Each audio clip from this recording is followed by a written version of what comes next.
Naisohn. Hi, Sonjel. How are you? I'm good. I'm good. Thank you so much for taking this time to chat with me. I've been looking forward to our conversation, and I want to hear all about the new volume of the Bahá'í World that's coming out. It's a pleasure, and thank you to the Bahá'í blog for making this space available. I think this is a wonderful development, and it's something very exciting to talk about. So I've also been looking forward to the opportunity. So fantastic. I have quite a few questions, but I was thinking maybe the best place to start would be to talk about the significance of the Bahá'í World volumes, both historically and today. That's a good question. Well, for people who don't know anything or much about the Bahá'í World volumes, I can just give a brief primer. The Bahá'í World is a series of publications that was printed in book form from 1926 through 2006. The origin of the idea was actually very interesting. There was an American Baha'i named Horace Hawley who was himself a writer and a poet. And when he discovered the faith, really fell in love with the vision of the faith and was eager to see these teachings become available to a wider audience and to really connect with the world of thought. And he was very much engaged in literary circles and artistic circles, both when he lived in Paris for a period of time and also back in the United States with many of the modernist painters and writers of his time. And so was very much engaged in the discourses around the arts and around the evolution of thought in modernism and the modernism movement. And so he proposed to Shoghi Effendi in 1924 through communication that they had with one another. He proposed the idea of a publication that could bring together the activities of the Baha'i community worldwide into one sort of yearbook that could be published every year and sort of make available to people both the vision and teachings of the Baha'i faith, but also how it's finding expression in the world as it grows. Right. And Shoghi Effendi really responded wholeheartedly with full support for this idea, and you can see that in his correspondence, and very sort of quickly mobilized the resources of the faith to support this initiative and make it successful. And they put together an editorial team and very quickly turned around the idea into a first book, which was called Bahá'í Yearbook, and which was published in 1926, and it covered the year 1925 to 1926. Actually, you can see the books here, and the very first one, unfortunately, I don't have an original. These were reprinted. Right. And so some of the ones I have here, the colored ones are originals, but then the reprints were all in this dark blue. And so it's very hard to find the original yearbook anywhere. I haven't been able to find an original copy of it. So this is a reprint of it. But you can access it also. There's all of these are on PDF form on the Baha'i.org website as well. Right. So it's very short. It's, some of them got really, really thick, like over 1,000 pages.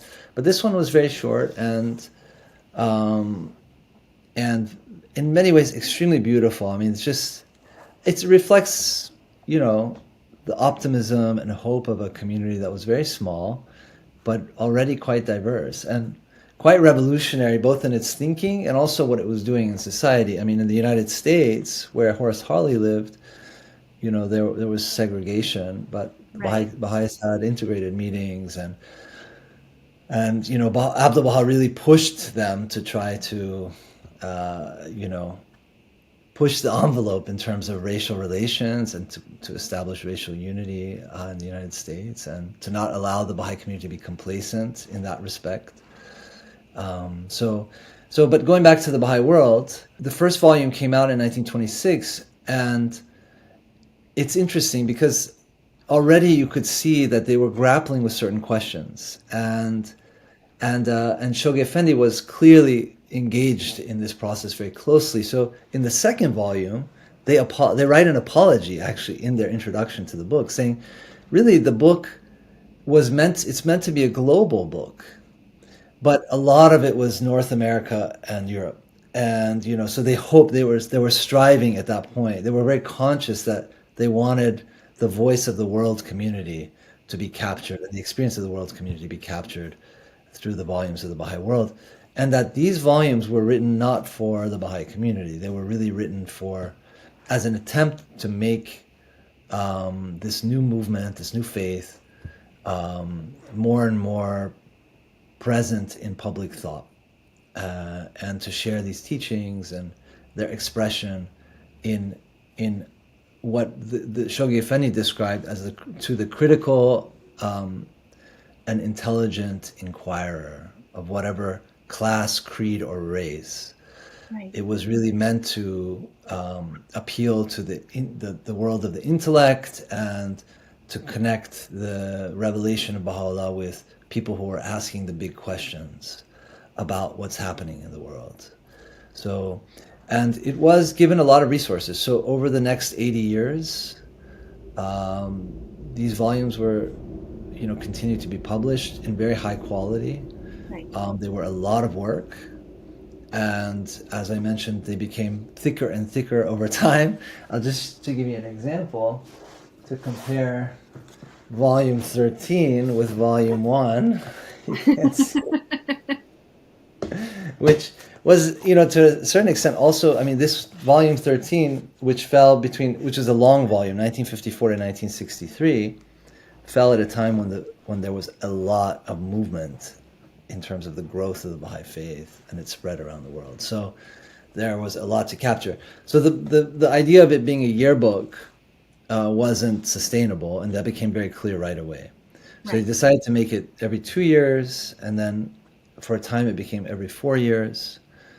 But despite the fortunes of the faith, because the Baha'i faith went through many different periods of struggle in the 20th century, persecution in Iran, eventually revolution, which really tried to get rid of the Baha'i, extinguish the Baha'i community in that country, which was a big source of the intellectual life of the Baha'i community, but also the resources. And of course, the various economic crises that humanity went through. Despite all of those periods, these books were published. So they're an interesting record, not only of the development of the Baha'i community, but also the development of the Baha'i community in a very tumultuous century, with amazing advancements and also, terrible conflicts and disasters that, interestingly enough, in the century before, Baha'u'llah had written about, addressed so many of these ideas that humanity was then grappling with in the 20th century. So these Baha'i World volumes, for 80 years, they became a record of the unfoldment of the faith in the 20th century during what we call the formative age, which was the period after the passing of Abdul Baha. Right. And with the beginning of the institution of the guardianship, and eventually the Universal House of Justice. And so for 80 years, we had these wonderful books that were capturing the spread of the faith, and stats and figures and major developments, and also trying to present the faith to this intelligent audience, to scholars, to the general public, to students of the faith.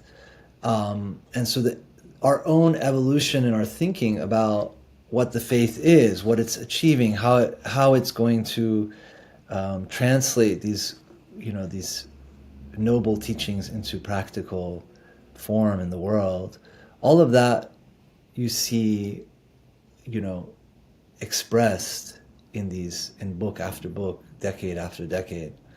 So it's a wonderful record of the emergence of a new faith in the world and its effort to bring about change in the world and to grow and to spread and bring these teachings to all of humanity.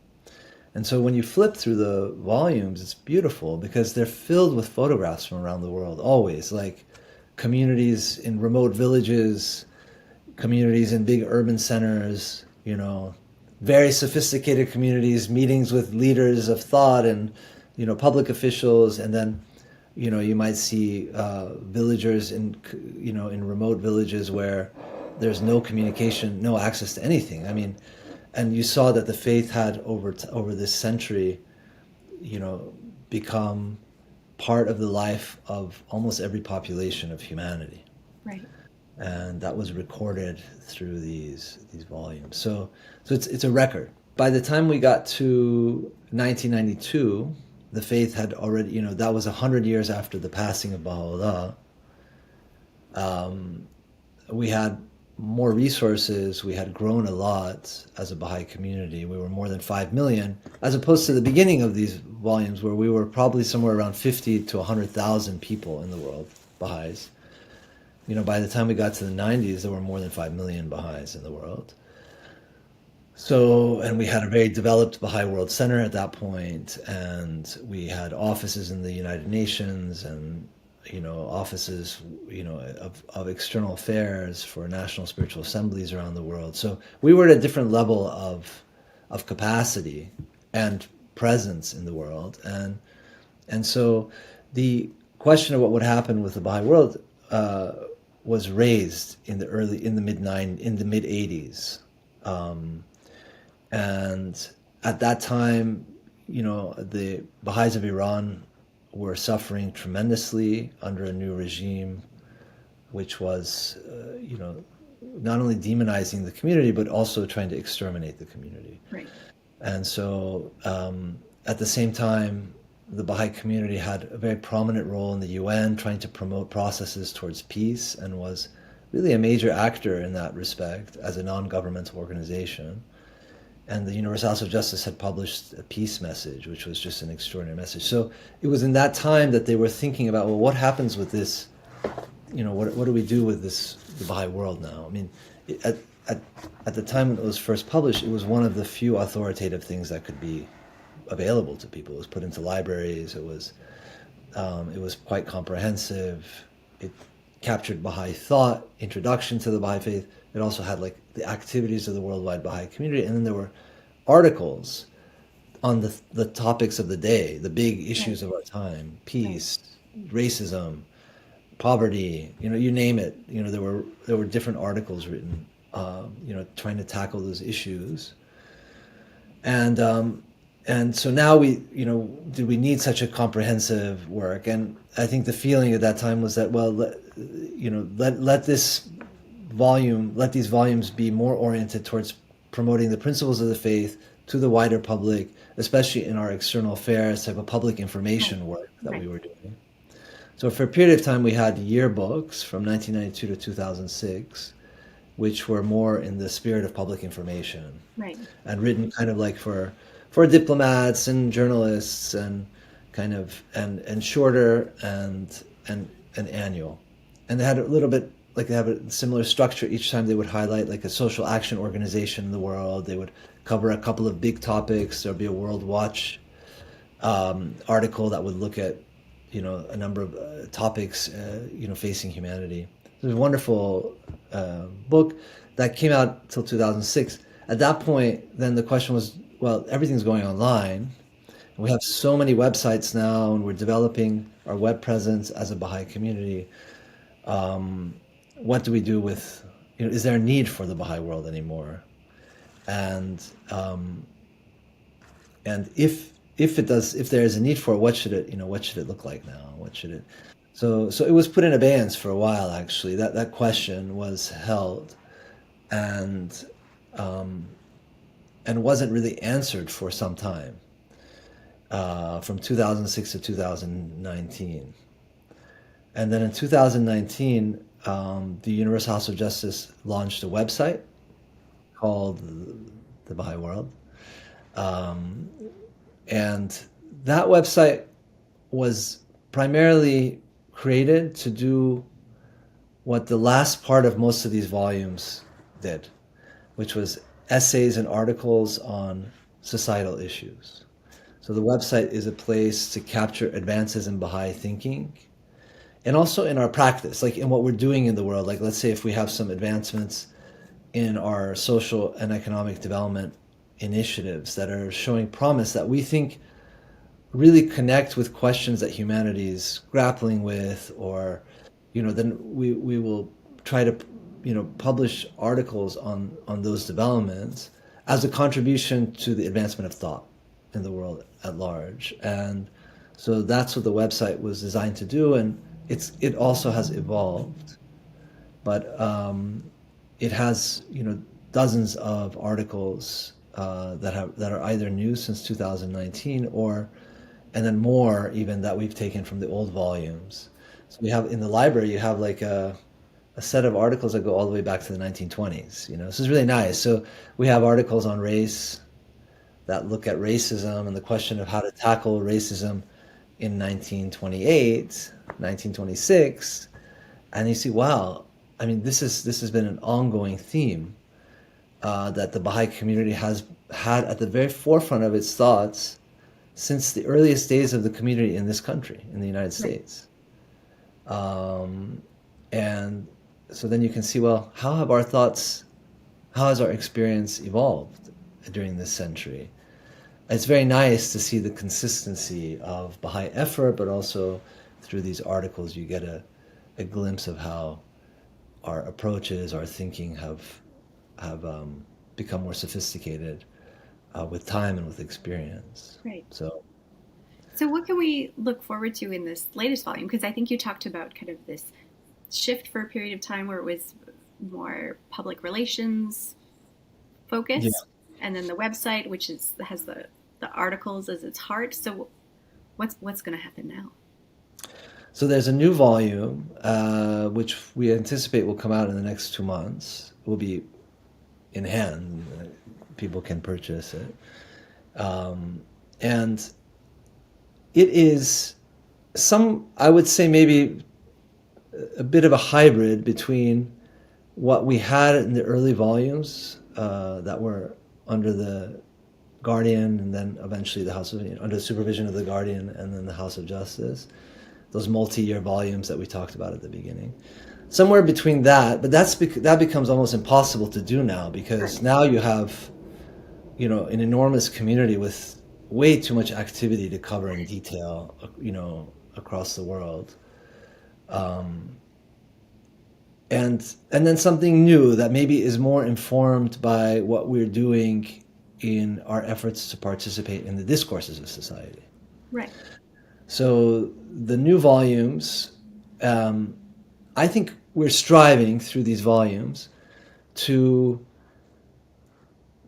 take what's being learned through application of the Baha'i teaching. So, through our practices as a community in various settings around the world, and through how our thinking is evolving, and make that accessible to a general public in a beautiful form. So this is it's an effort to kind of mine Baha'i experience for insights, and then to try to translate those insights in a way that's relevant to society. And of course, we know that, well, many people still don't know what the Baha'i faith is, and many people have no interest in religion at all. So we're not expecting everyone to rush to the, to the bookstore to pick up, a copy of a religious community's sort of contribution to thought. But over time, I think the idea is that the Bahá'í World volumes in this new series will help reshape our understanding of what religion is and what its contribution can be in society, and how religion can really transform communities towards progress, towards a kind of progress that I think many people long for. They don't know how to get there. Right. And we've been disappointed perhaps in some of the negative impacts of religious practice in the last centuries and the way it's led to conflict. Maybe people have felt that it's held us back from progress or sometimes blocks. Right. Obviously, as Baha'is, we don't feel that's the whole picture. I mean, definitely that's the case, that there are, human communities. We do all, we have cultures and traditions and practices that sometimes can become obstacles to progress. But on the other hand, we need this spiritual impulse, and we need something that inspires and motivates us to sacrifice for the greater good, Right. to dedicate ourselves to long-term goals, not just for our own lifetime, but for our descendants, and that connects us with each other and with those who came before us and after us. And so religion is an undeniable force in propelling that kind of consciousness in human society. Now, it's often done in smaller groups, but the thing that Baha'is believe is so powerful about the experience of the Baha'i community today is that it really is a community that's trying to get rid of that boundary of inside and outside, and becoming less and less concerned about whether you're in, but how we can all work together and how we can bring knowledge from different sources, including religion, but religion in its most pure and its most essential form, to bear on the issues of our time, and the issues that are really the source of tremendous fear and despair in the world. And we don't know how we're going to get out of these things around conflict, hatred, division, polarization, and also our broken relationship with nature. So the Baha'i community, although it's relatively small still, has this wonderful experience of being able to help people bridge divides, traditionally oppositional groups who become part of one family. Their children marry each other. You can see in India caste systems now interacting with each other. In the United States, you see different racial groups from the last century till today who are working together in harmony and unity. It's not always easy, but they're striving because they believe that there's some higher purpose in our existence and that we're called to do that. And so in that experience of the Baha'i community, we see hope for all of humanity. We think it demonstrates one example of how humanity can actually tackle its issues if it can orient itself around the right spiritual principles. So the Baha'i World is an attempt to describe how humanity is applying spiritual principles to begin to tackle the big questions of the day. And to be able to describe that in a way that resonates with the reader who's not a Baha'i, who's not maybe so familiar with the ins and outs of what the Baha'i community is doing, but can find in the experience of the community hope, optimism, maybe insights that they can draw upon in their organizations, or yeah. So that's the idea. So the big questions of the day, like I guess I could guess which topics are covered in this upcoming volume, which questions of the day are being answered. But can you tell us a little bit specifically about? Sure. Yeah. Well, the volume draws on some of the content from the website with respect to contributions to discourse, because the volume covers also the development of the Baha'i community. So I can just say, so there's several categories of content. So one of those categories, like was historically done in the multi-year volumes in the 1900s, is that it describes how the Baha'i faith grew in the last 15 years, how it developed. Grew, I don't mean grew just numerically, but also how it matured and developed, and what sorts of processes were set in motion during this time, and what sort of fruits those processes have given rise to already. So there's that piece which looks actually at the experience of the Baha'i community itself.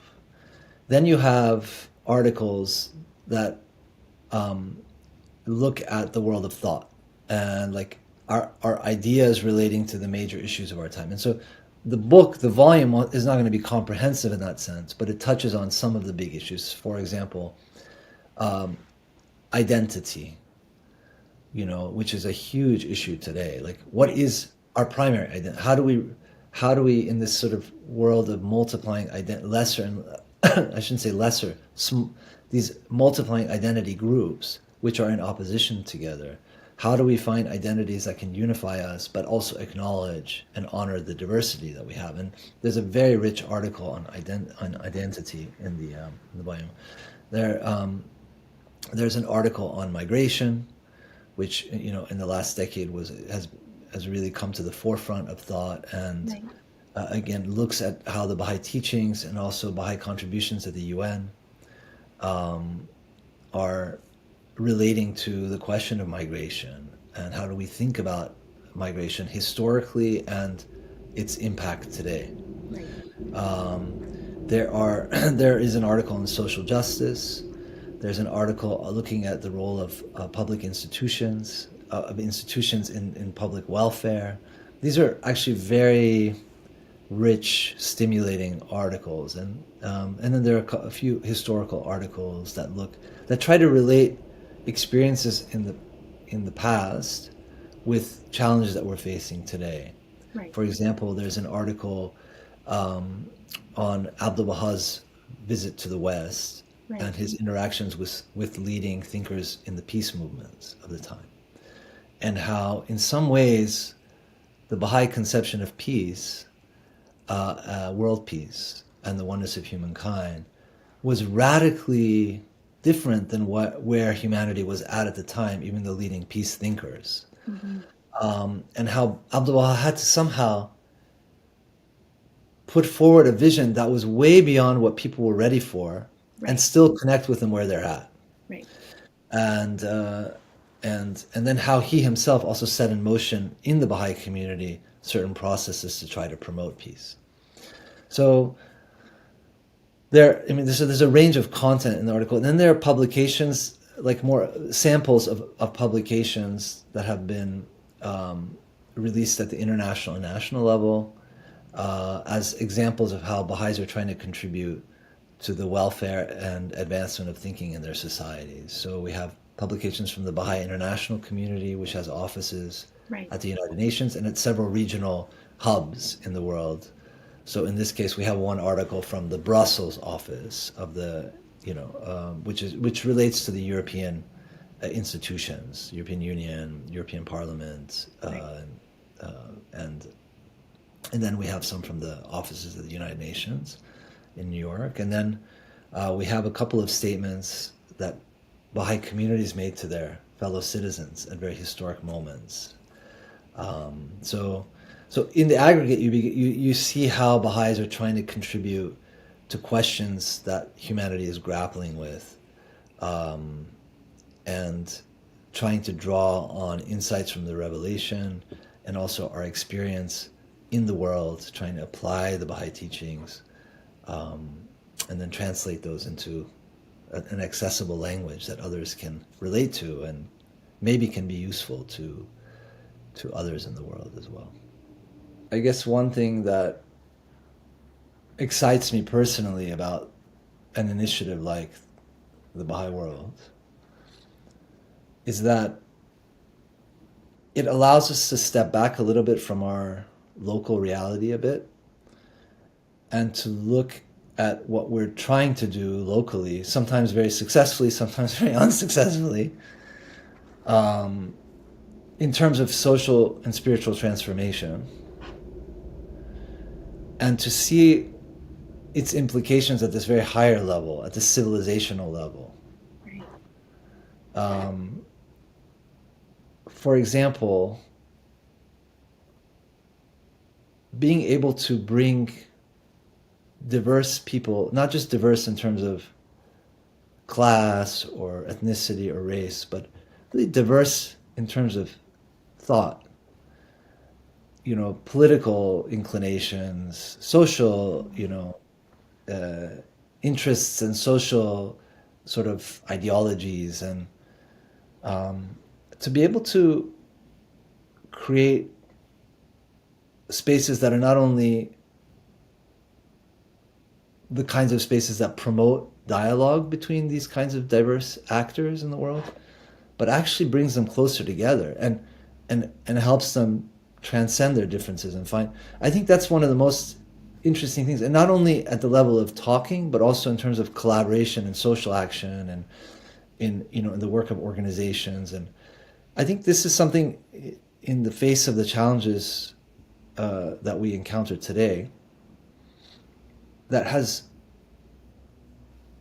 it's actually rare and has so much power to it. And then many other things, educating young children, spiritually, so that we actually imagine the power of raising generations of children without prejudice in their hearts, raising generations of children whose spiritual beliefs are rational too. I mean, that they're able to think rationally about the world around them, that they can believe in something and yet tolerate and even invite diversity of thought. Like imagining cultivating these qualities in a generation of children. It's really a source of hope. And when we think about the implications of that, even though the day-to-day is very hard doing those things, it's really powerful when you think about, oh, okay, I'm not the only one. There's actually hundreds of thousands, millions of people in some instances that are participating in these processes around the world. And they're connected by a network. This organic network is very powerful. But it's very hard to see that when you're at the ground level. Right. And it's also not necessarily so visible in the world where people who are interested at that more meta level can see it yet. Can see it. Right.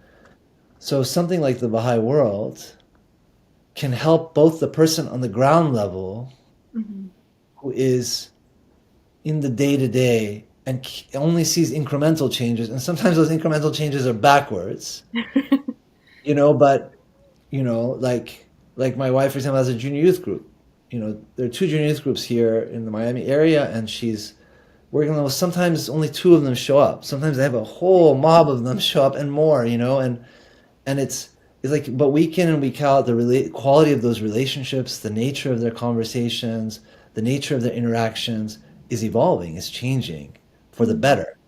But then week to week, it might vary. And, for someone like that who's working with these, you may get lost in the weeds. Right. So being able to pull up and say, actually, this is not only happening everywhere, but actually its implications are enormous. And there's so much potential in this. And it's not the story of the Baha'is only. This is actually the story of humanity trying to reach a new stage of functioning, a new level of consciousness, a new level of innovation. Like we have all these technological and scientific innovations, but we also have spiritual innovations. That's what we're trying to discover, new kinds of spiritual instruments and tools for a more mature human race. And because it's very hard in a very unspiritual world to get anything off the ground in many places, it's very hard to see how powerful actually the potential is in these seeds that we're planting. And similarly, I think for that meta level, the people who are, sincerely not just looking to get their next position in government or whatever, but are actually really concerned with the state of the world and are looking around to see where there might be prospects for hope, where there might be new models, new innovations, this again is an opportunity for us. I think there's an opportunity for us to say, actually, human beings are capable of doing better than what we see. Right. Human beings can actually do the opposite of what is being highlighted day to day. They can actually cooperate. They can actually overcome hatred. They can actually forgive one another. And these are examples, and they're not fluff. These are actually real examples. They're messy. They're not perfect, but these are examples. So, increasingly as these examples grow and we learn how to communicate what we're learning from those examples, I think people's, and we're not the only ones making spiritual innovations or social innovations, but we're definitely doing it. And so, and as we become more desperate as a human family to find ways out of the mess that we're in, I think it would be very important for us to be able to show that humanity is capable of something different. So that's part of what excites me about the Bahá'í World. I'm not saying that this is the way that it's going to happen, that just our own publication is the way. It's going to be through the efforts of organizations and individuals at every level of society. But this is kind of an opportunity for us to model a little bit that aspiration that we have, to take what we're learning, draw out the power of that, the potentialities in that, and then to figure out how to share that in a way that the interested person in the world, that critical thinker in the world that's really looking for a way forward for humanity, can see that potential that we see in what we're doing. I mean, that's the one piece I thought maybe if it didn't come through, I would say it's personally the most exciting thing about what we're doing with the Bahá'í World. We, by the way, every time I say we, it's the Baha'i community. It's not we. It's not like some small little. It's many people connected to this process. But yeah, I think that's the most exciting thing personally that I see in these efforts now. I appreciate you spending your time not only just on working on the volume, because I know that you have been one of the many people involved, but thank you for spending the time to talk to me about it too. It was a pleasure. Thanks, Sonjel.